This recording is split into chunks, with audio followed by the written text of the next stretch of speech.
할렐루야. 오늘 이번 주간은 예수님의 고난을 묵상하는 사순절 제2주차입니다. 이 사순절 우리가 2주차를 지나가면서 정말 이 사순절 기간을 우리가 어떻게 보내야 하는가 하는 것을 우리가 생각을 해봅니다. 우리의 사순절 이 기간을 그동안 우리가 코로나가 있기 전에는 근심하며 또 여러 가지 행사를 통해서 기도하며 그렇게 지내온 그런 사순절 기간이었는데, 코로나가 오면서부터는 개인에게, 즉 교회에서 모임이 없어지고 이 모든 책임이 개인에게로 지금 돌아오게 되었습니다. 그래서 우리는 이 사순절 기간 동안에 오늘 말씀을 잘 들으시고 우리가 이 사순절 기간을 어떻게 보내야 되겠는가, 이 사순절 기간을 통하여서 우리가 어떤 영적 성장을 이루어야 되겠는가 하는 귀한 은혜를 받으시는 복된 시간 되시기를 주님의 이름으로 축복을 드립니다. 자, 첫 번째 우리는 돌아가야 됩니다. 오늘 우리 이 말씀의 배경을 잘 알 필요가 있습니다. 사도 바울 목사님께서는 이 고린도 교회를 개척한 분이시죠. 그래서 고린도 교회를 얼마나 사랑하였는지 이 고린도 교회를 통하여서 많은 편지를 우리가 쓴 것을 익히 알고 있죠. 고린도 전후서, 사도 바울 목사님의 정말 눈물의 편지가 담겨 있는 이 고린도 전후서가 고린도 교회를 향한 눈물의 편지였습니다. 그런데 이 사도 바울 목사님은 이 고린도 교회에 편지를 보내놓고 후회하였다고 했어요. 왜 후회했냐 하면 이 고린도 교회에 내가 7책의 지금 편지를 보냈거든요. 사도 바울 목사님이 금명과 7책의 편지를 지금 고린도 교회에 보냈어요. 그런데 그 편지를 보내놓고 아무 반응이 없는 거예요. 그래서 사도 바울 목사님은 내가 이 편지를 괜히 썼나 보다, 내가 그 편지를 왜 써가지고 성도들이 또 시험에 들었을까, 그런 마음의 자책감을 이 사도 바울 목사님이 가지셨던 거예요. 그런데 오늘 이 사도 바울 목사님께서 기뻐하는 이유가 뭐냐면, 지도를 통하여서 소식을 들었는데 이 고린도 교회가 사도 바울의 그 편지를 받고 잠시 동안은 시험이 왔지만은 그 뒤에 곧 이어서 오히려 회개에 이르는 많은 성도들이 깊은 회개 가운데로 들어가는 놀라운 일이 일어났다고 하는 그런 보고를 받게 되는 것입니다. 그래서 이 사도 바울 목사님 그 편지를 갖고서 말합니다. 고린도후서 7장 9절을 보니까 내가 지금 기뻐함은 너희로 근심하게 한 까닭이 아니요 도리어 너희가 근심함으로 회개함에 이른 까닭이라, 이렇게 말씀하고 있어요.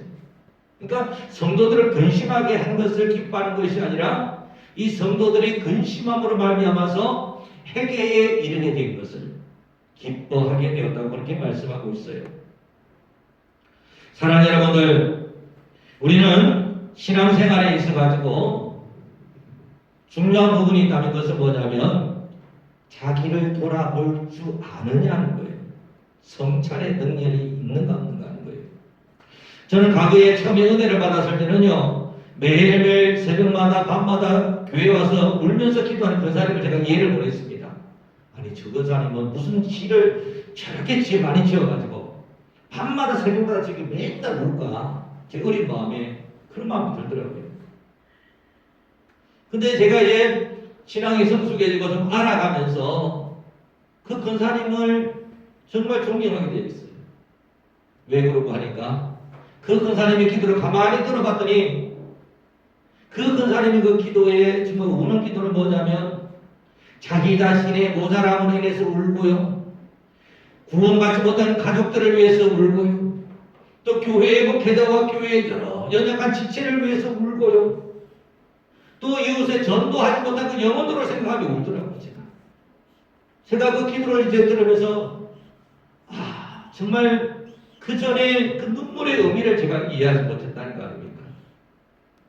정말 그 자기의 죄를 때문에 울고, 가족을 생각하며 울고, 교인들을 생각하며 울고, 목회자를 생각하며 울고, 그렇게 울며 기도하는 그 근사님의 마음을 제가 알지 못했던 것이죠.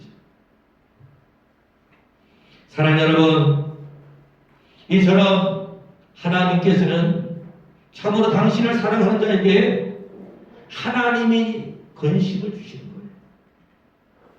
하나님의 근심을 가지고 우리가 기도의 제목을 우리에게 주십니다. 그래서 우리는 그런 삶의 시간들을 우리가 바라보면서 오늘 우리가 이 세상이 주는 근심 가운데 있는 사람들은 정말 멸망 가운데, 즉 사망에 이를 뿐이지만, 그러나 하나님이 주는 근심 가운데 있는 사람들은 오늘 말씀하죠. 구원에 이르는 회개. 이 회개하는 큰 은혜를 우리에게 주시고 있다고 말씀하고 있어요. 사실 여러분, 세상 근심은 내려놓으면 됩니다. 세상 근심은 그냥 초월하면 돼요. 근데 이 성도들이 대부분의 시험에 드는 이유가 뭐냐면 세상 근심에 빠져있기 때문이거든요.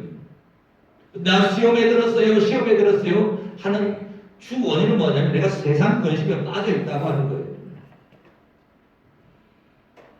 근데 세상 근심이라는 것은 결국 나 자신의 욕심과 나 자신의 에고, 자아를 극복하지 못해서 오는 것이 세상 근심입니다. 또 이 세상 근심은 미래에 대한 근심이거든요. 아직 이르지 못한 일에 대한 근심입니다. 그래서 우리가 그 근심의 98%는 이미 이르지 않은, 현실이 되지 않는 그런 사건들을 가지고 우리가 근심한다고 그러죠. 많은 사람들이 요즘 정신병이나 또는 이런 심리적인 어떤 문제들을 많이 알고 있는데요. 그 모든 원인들의 대부분이 근심으로 인한 스트레스라고 그렇게 말합니다. 저도 교회 개척할 때 참 스트레스 많이 받았어요. 그런데 신앙생활을 하면서 정말 은혜를 경험하게 되면 그 근심의 스트레스, 세상 근심을 많이 초월하게 됩니다. 왜? 신앙은 뭘까요? 세상 근심은 하나님께 맡기는 것입니다. 세상 근심은 하나님께 맡기는 거예요. 살고 죽는 것, 내가 잘되고 흥하는 것, 이 모든 것들을 하나님께 내어 맡기면 되는 거예요. 자, 세상 근심만 맡기면 되는데 하나님 오늘 우리에게 하나님이 주는 근심을 꼭 해야 된다 이렇게 말씀하시고 있다는 거예요. 근심이라고 다 나쁜 것이 아니라 오늘 말씀에 보면 하나님이 주는 근심이 있다 이렇게 말씀하고 있어요. 하나님이 주는 근심은 어떤 것일까요? 그것은 하나님 뜻대로 하는 근심이라고 이렇게 말씀하고 있습니다. 그러면 어떤 것이 하나님의 뜻대로 하는 근심일까요? 하나님의 뜻은 말씀을 통해서 우리에게 표현되어집니다. 하나님의 뜻은 우리 가운데서 말씀을 통하여서 내 속에서 계속 외치고 있어요.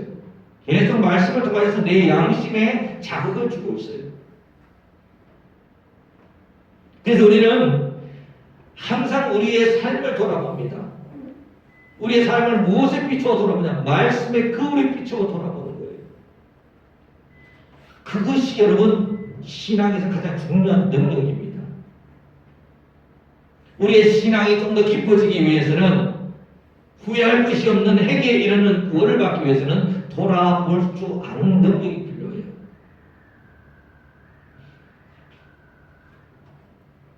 언젠가 유명한 그 외국 목사님이 쓰셨던 그 글이 생각납니다. 책인데요. 내 안에 하나님이 없습니다. 라는 책이었어요.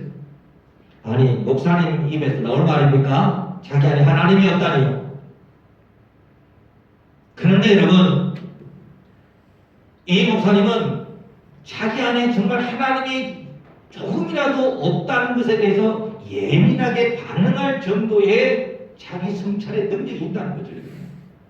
이게 중요한 것입니다, 여러분. 신앙은 얼마나 내가 믿습니다를 외칠 수 있는 능력이 아니라 얼마나 나 자신을 말씀에 비춰 나를 돌아볼 수 있느냐. 나 자신을, 그게 신앙의 진짜 능력이에요, 여러분. 그래서 제가 늘 말하죠. 천박한 기독교인이 되지 말고 고상한 기독교인이 되자. 천박한 기독교인은 그냥 믿습니다를 통해서 남을 정죄하고 자기를 내세우지만 고상한 기독교인들은 자기를 돌아봅니다. 하나님의 말씀의 꼴에 자기 비추고 자기를 돌아보며 자기를 통하여서 애통하는 거예요. 내 안에 하나님이 없음을 통해서, 내 안에 하나님의 거룩함이 없음을 통하여서, 내 가정에 하나님의 말씀이 일어나지 못함을 통하여서 애통하는 사람들, 그게 여러분 우리가 성숙하고 고상한 교인들이에요. 사도 바울 목사님은 우리에게 말합니다. 돌아보아서 하나님의 뜻대로 하는 그런 근심을 가져야 된다. 제가 아마 새벽기도 시간에 아니라 다른 설교 시간에 식혜에 대해서 말씀을 드렸을 겁니다. 여러분, 식혜는요, 처음엔 참 맛있는데 시간이 지나면 그 식혜의 그 맛있는 것들이 안으로 이렇게 가라앉는 거예요. 그래서 가라앉게 되면, 가라앉는데 이것을 잘 먹으려면 어떻게 해야 합니까? 흔들어서 먹어야 돼요. 안에서 흔들어야만이 안에 있는 좋은 것들이 올라오지 않습니까?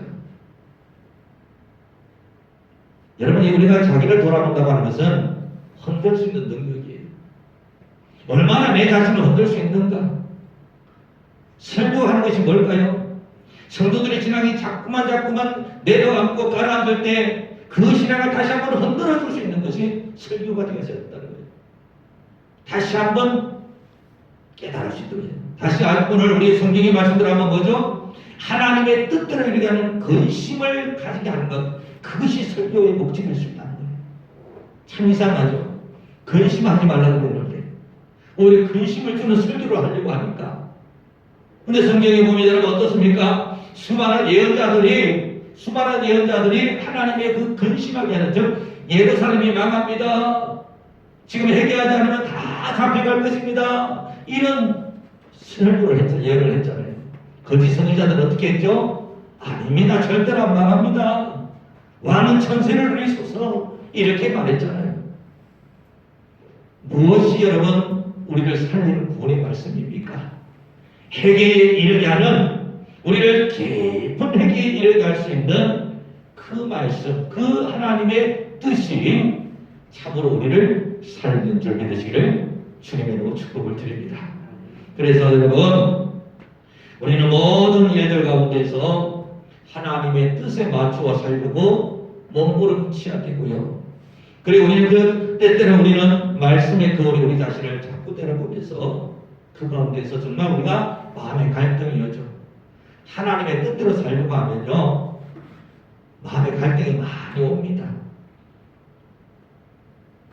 하나님 뜻대로 살려고 하니까 마음의 갈등이 많이 와요. 오늘 여러분들 교회에 오실 때도 여기 나오신 분들은 수많은 것들을 이기며 나오셨어요. 오늘 교회 갈까 말까, 코로나 때문에 안 나오는데 습관이 되신 분들은 일어나 귀찮아서 안 나오시는 분도 있을 테고, 겁이 나서 안 오시는 분도 있을 테고, 여러 가지 그 현장 그 사건들 가운데서 여러분, 우리가 하나님 뜻대로 맞추어 살려고 하면 반대가 반드시 따릅니다. 그리고 여러분, 갈등이 없는 신앙생활이 있을 수가 없어요. 그런데 여러분, 이런 사실에 내가 전혀 갈등도 하지 않고 교회를 빠진다, 전혀 갈등도 하지 않고 내 뜻대로 산다, 이거 뭐죠? 이거는 하나님의 은혜가 전혀 없는 거죠. 하나님의 말씀이, 오늘 말씀처럼 그 속에 있지 아니함이죠. 정말 내 안에 하나님의 말씀이 있으면 그 말씀이 거울이 되어서 내 속에서 소리칩니다. 하나님 뜻대로 살아라고. 그래서 사랑하는 여러분들이, 오늘 우리가 이 신앙생활을 하면서 중요한 것은 뭡니까? 우리 자신에 있는 그 내적 갈등들, 이 갈등 충만한 것도 은혜의 충만입니다. 내 속에 갈등이 있다는 것도 여러분 내가 살아있다는 증거예요. 내가 고통과 아픔이 있다는 것도 내가 살아있기 때문에 고통과 아픔을 느끼는 것처럼, 내가 신앙생활에 갈등을 느끼는 것도 여러분 내 신앙이 아직 살아있기 때문에, 내가 말씀대로 살려고 하고는 그런 몸부림침이 있기 때문에 갈등이 있는 거예요. 그러면 사랑하는 여러분 속에 어떤 조그만 갈등이 있다고 할지라도 여러분, 그 갈등 충만이 은혜 충만인 줄 믿으시기를 주님으로 축복합니다. 그리고 그 은혜 충만이 듣게 하는 성령 충만 되시기를 주님으로 다시 한번 축복을 드립니다. 자, 두 번째 이렇게 여러분 돌아봅니다. 우리 사순절 기간에 우리가 하나님의 뜻을 이루는 근심을 하기 위해서 자기를 돌아보십시오. 두 번째는 뭐냐면 이제 자백해야 됩니다. 자, 오늘 요한일서 1장 9절 10절 말씀을 한번 제가 읽어보겠습니다. 만일 우리가 우리 죄를 자백하면 저를 기쁘시고 의로우시라. 우리 죄를 다 사하시며 모든 불의에서 우리를 깨끗게 하실 것이요. 이렇게 말씀하고 있어요. 만일 우리가 범죄하지 아니하였다면 하나님을 거짓말하는 자로 만드는 것이니 또한 그의 말씀이 우리 속에 있지 아니하니라. 이렇게 말씀하고 있습니다. 우리가 죄 없다 하면 나는 죄 안 지어요. 다시 말씀드리면 나는 회개할 필요 없어요. 나는 돌아볼 기회 전혀 없어요. 이건 하나님의 거짓말장애로 만든다 이 말이에요. 제가 존경하는 목사님 중에 한 분이 김남주 목사님인데, 이 김남주 목사님 교회는 가면 요즘도 그런지 모르겠습니다만은 항상 그 해중석에 크리넥스가 딱 중간에 한 통이 있대요. 왜 있을까요? 성도들이 그렇게 운대요. 그렇게 이렇게 울기 때문에 할 수 없이 교회에서 크리넥스 휴지를 그 해중석에 다 배치를 해놨다고 하는 거예요. 자, 여러분, 하나님이 주시는 근심으로 인해서 날마다 눈물을 흘릴 수 있는 교회, 그 은혜가 얼마나 여러분 소중한 것인가요? 정말 그런 은혜가 그립지 않습니까, 여러분? 정말 내가 다른 어떤 세상의 것은 각본의 이야기를 듣고 그것에 눈물 흘리고 세상으로 받는 어떤 그런 모든 것들에 우리가 위로받는 것이 아니라 정말 하나님으로 인하여서 눈물을 흘릴 수 있는, 하나님이 내게 주신 그 은혜 때문에 눈물을 참여할 수 있는 그 청결한 마음이 있는 교회, 그런 교회는 그런 곳이 아닐까요? 오늘 이런 예배의 자리에 우리가 나오셔서 우리는 하나님 앞에 정말 내 속에 있는 그 모든 것들에 대해서 우리에게 말합니다. 너희가 정말 하나님의 말씀이 너희 안에 있으면 너희는 어떻게 해요? 너희는 너희의 모든 죄를 자백하라. 이렇게 말씀하고 있습니다. 너희가 너희 모든 죄를 자백하기만 하면 저는 미쁘시고 어려워서 너희 모든 죄를 사하시며 모든 불의에서 우리를 깨끗게 하실 것이요. 라고 이렇게 말씀하고 있어요. 이게 자백의 능력입니다.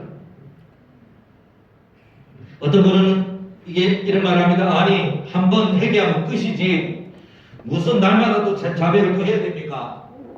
이렇게 말하는 분도 있어요. 근데 여러분, 이 자백은 하나님의 회개한 이후에 우리에게 오는 큰 은혜가 자백입니다.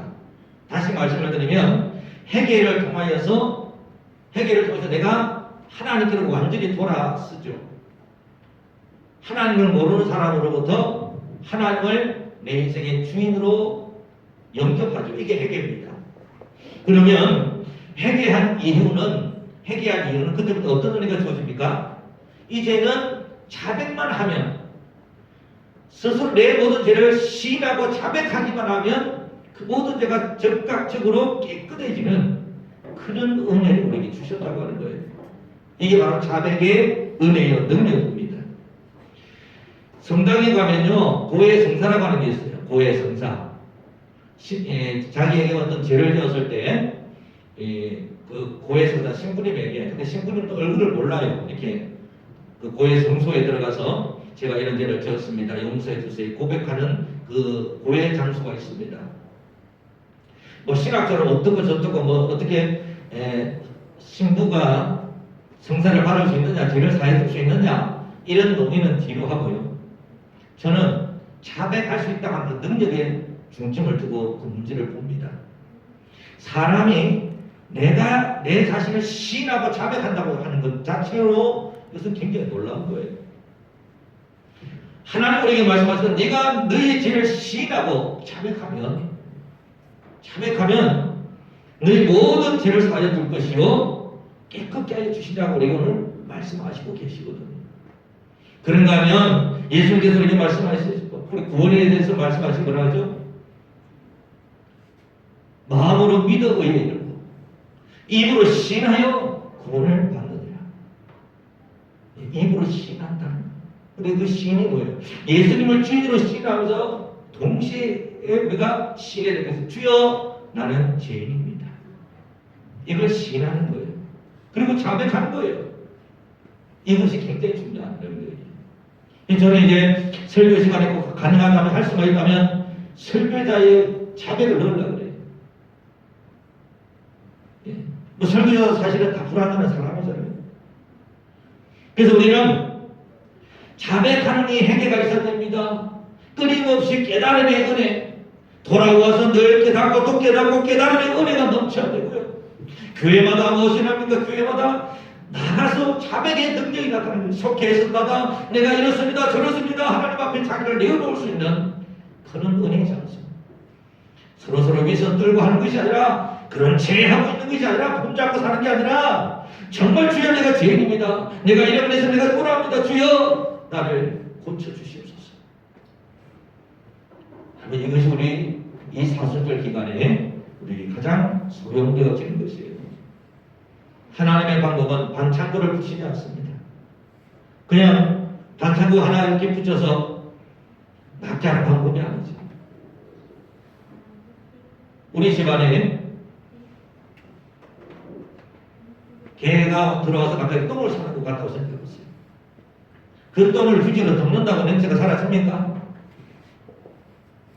그 똥을 여러분 담요로 덮는다고 해서 냄새가 다 사라집니까? 똥은 치워야 되는 거예요. 똥은 치워야만이 그 방에 있는 것들이 모두 깨끗해질 수 있는 것처럼 우리도 마찬가지입니다. 근데 우리에게 어떤 은혜를 주셨어요? 자백만 해라고 하는 거예요. 주님, 내 안에 주님이 없어요. 주님, 내 속에 은혜가 없어요. 주님, 나는 너무 연약해요. 자백만 하라는 거예요. 너희 연약함을 자백하라. 그래야면 하나님께서 이 모든 것들을 다 이루어 주실 것이다. 이게 자백의 은혜입니다. 여러분, 이 자백의 은혜와 능력을 하셨으면 이제 기도 때마다 자백 좀 많이 하세요. 하나님 앞에. 저한테 와서 할 필요 없어요. 하나님 앞에 개인적으로 자백 좀 하시라고요. 예? 내가 죄인이고 내가 얼마나 못난 자이고 내가 얼마나 부족한지 하나님 앞에 자백하시라고요. 이 자백의 능력이 얼마나 중요한 것일까요? 자백하는 자에게 하나님은 용 제3의 은혜와 깨끗함의 은혜를 주신다고 하셨어요.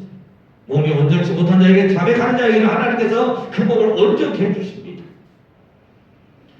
하나님 앞에 주여 내가 모든 것이 부족하고 내 몸에 병이 있습니다. 그러나 하나님이 원하시면 날 줄 믿습니다 라는 그 자백을 입으로 하시는 하나님께서 하십니다.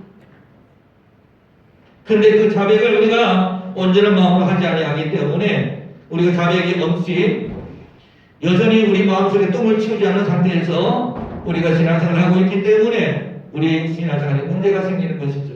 자백하는 신앙. 이번 사순절 기간 동안에는 여러분 자백하는 회개를 통하여서 우리 죄를 용서받고 내 몸의 모든 몸도 깨끗함을 받으시는 그런 귀한 시간 되시기를 주님의 이름으로 축복합니다. 마지막 세 번째입니다. 구원을 이루라고 말씀하십니다. 빌립보서 2장 12절 18절 말씀에 보면 두렵고 떨림으로 구원을 이루라 이렇게 말씀하고 있어요. 자, 여러분, 구원에 대해서 성령님이 우리가 예수 믿고 구원 받았다고 말씀하셨는데, 아니 빌립보서 오늘 2장 12절로 18절 말씀에는 왜 또 구원을 이루라고 말씀하는 것일까요? 우리가 여기에 대해서 잘 알 필요가 있습니다.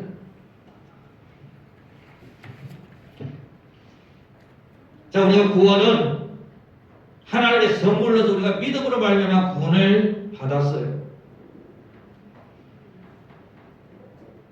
그런데 여러분, 이미 받은 이 구원을 뭐 어떤 사람은 분리해서 말을 하더라고요. 지금 우리의 이 구원은 영적인 구원이고 나중에 우리가 구원을 받아야 될 것은 모든 면적 육적인 구원이다 이렇게 분류해서 말씀하시는 분도 있겠지만은 뭐 그 면도 틀리진 않습니다만은 오늘 우리가 구원을 이루라고 하는 이 말씀은 자 예수님께서 저는 정확히 말씀 예수님께서 이미 우리에게 완전한 구원을 이미 우리에게 이루셨습니다. 다 이루셨어요. 십자가상에서 완전히 이루셨어요. 영적인 부분에 혼적인 육적인 모든 걸 다 이루셨어요. 그러면 이제 우리가 할 일은 뭐죠? 주님께서 우리에게 이루어주신 그 구원을 시인하고 확정함으로 구원을 이루어 가는 겁니다. 이거 이해가 가십니까, 여러분? 자꾸 우리는 자꾸 이렇게 아직은 아닙니다. 지금 내가 영으로만 구원받았고 나중에는 우리 육도 구원받을 줄 믿습니다. 이렇게 하면서 자꾸만 우리는 뭔가를 이렇게 면제를 우리 자신에 부여하죠. 복음은 그렇지 않습니다. 적극적으로 예수를 믿게 된 이후부터 네가 제사 받았으며 네가 구원받았으며 하나님의 자녀가 되었다고 우리 다 이뤘다고 말씀하셨어요. 다 이뤘다고 하는데 그게 육은 제외됩니까? 다 이뤘다고 하시는데 거기서 뭔가 부족한 게 있을까요? 예수님의 구원은 완전합니다. 예수님의 구원은 온전합니다. 그것을 우리가 믿음으로 시인하고 확정해 가면서 우리가 두렵고 떨림으로 우리 구원을 이루고 가는 거예요.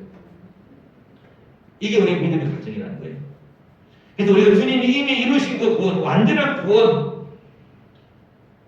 혼과 영과 육의 그대한 모든 온전한 그 구원을 우리가 믿음으로 고백하면서 시인하면서 우리 자백하면서 두렵고 떨림으로 우리의 구원을 이루어가는 것이죠.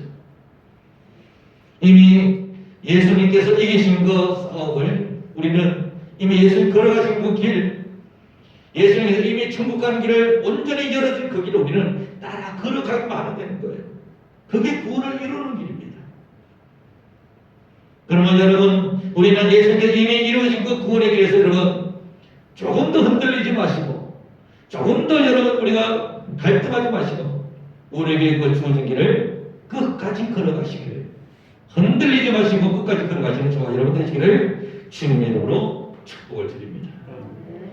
그래서 사랑하는 여러분들이요, 이번 사순절 기간 말씀을 맺겠습니다. 이 사순절 기간 동안에 참으로 우리가 돌아보는 시간, 나 자신을 돌아보는 시간 되시고 또 주님 앞에 자백하는 시간 되시고 그리고 구원을 이루어가는 그런 복된 우리 사순절 기간 되셔서 부활의 주님을 온전히 맞이하실 수 있는 그런 우리 장안교회 우리 모든 성도님들과 오늘 예배드린 모든 성도들 되시기를 주님의 이름으로 축복을 드립니다.